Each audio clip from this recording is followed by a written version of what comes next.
So thank you, everybody, for being here for this conference, which we have titled Hunger, the Other Face of Climate Change.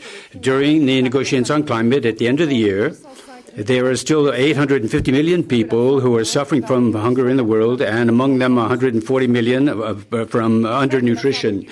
It's true that hunger is retreating a little bit, but too slowly. It is still lasting, and our responses to it are largely insufficient. There are at least 600 million people additionally who are going to suffer by 2080, and one person of two will be threatened with undernourishment by 2050, according to.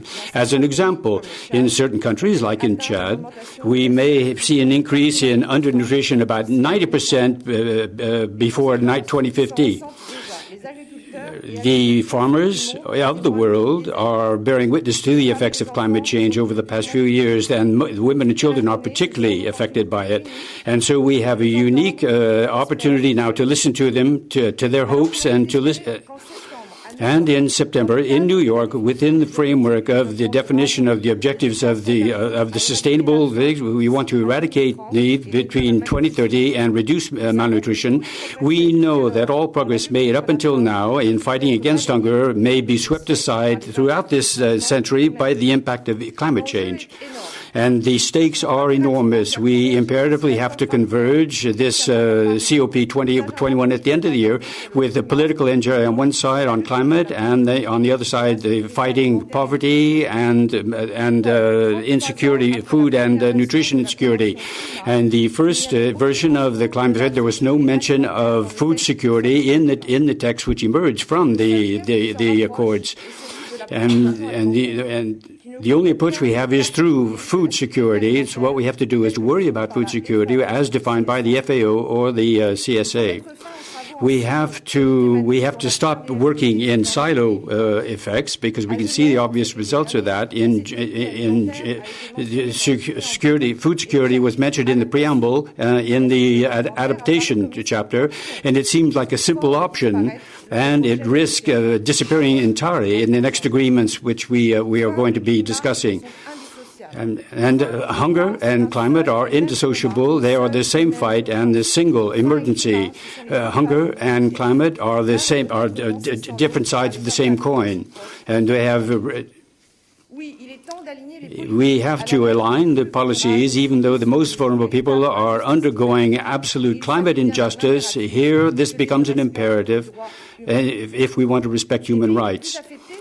And so everything affected by undernutrition are going to be the most affected like that in the developing countries. But isn't it immoral that the first victims, the primary victims, are no others than those who have the least contributed to it?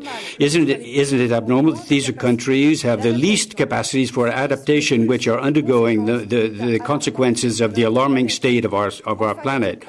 And isn't it a paradox that in fact there are the observations we hear, the observations that we do here are very seldom those who are suffering the most.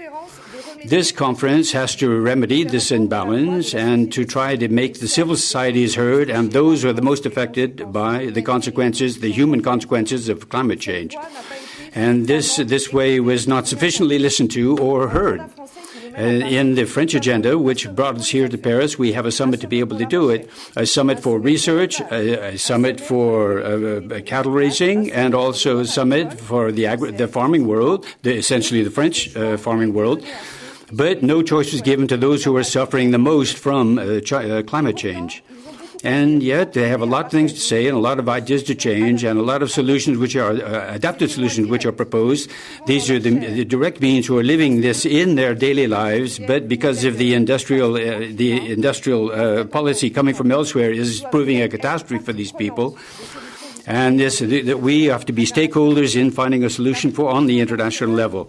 In General Assembly, in international assemblies, they don't exist, but we have to beware of false ideas as opposed to good ideas, and all of those that we are thinking about this.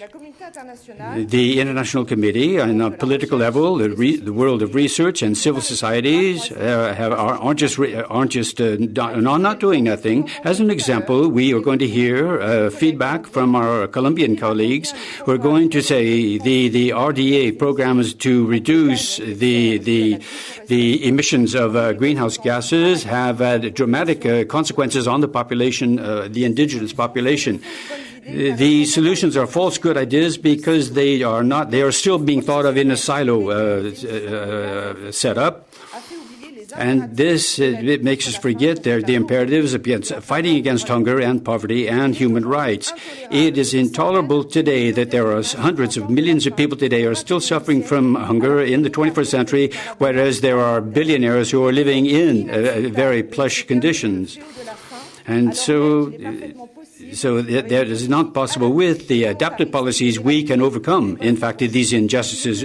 It is irresponsible today to allow a situation like this of food insecurity to continue in the world, despite all the conflicts and the migratory problems that we are facing. It would be irresponsible to not seize the political and the climate change, which is going to be held in our country at the end of the year, to carry a message loud and clear about what we can do in favor of a world that is living in hunger. And so what I'm calling for, Acting for Life, ACF, Care France, and Secours Catholique, and Caritas France, and Unicef, that we are looking to create a space of exchange with civil society, and we are going to present to the states and institutions, and that they emerge, they get ideas to come out of that. We are all responsible for this. We have to act, and we no longer have the right to fail. And so I appeal to the politicians and the players from the civil society and the industrial sector, and especially the negotiators in the COP21, who are going to carry the heavy responsibility for concrete measures, and so that we are not left we don't abandon hundreds of thousands of people dying from hunger. It's our responsibility to act in this field in favor of a world without hunger.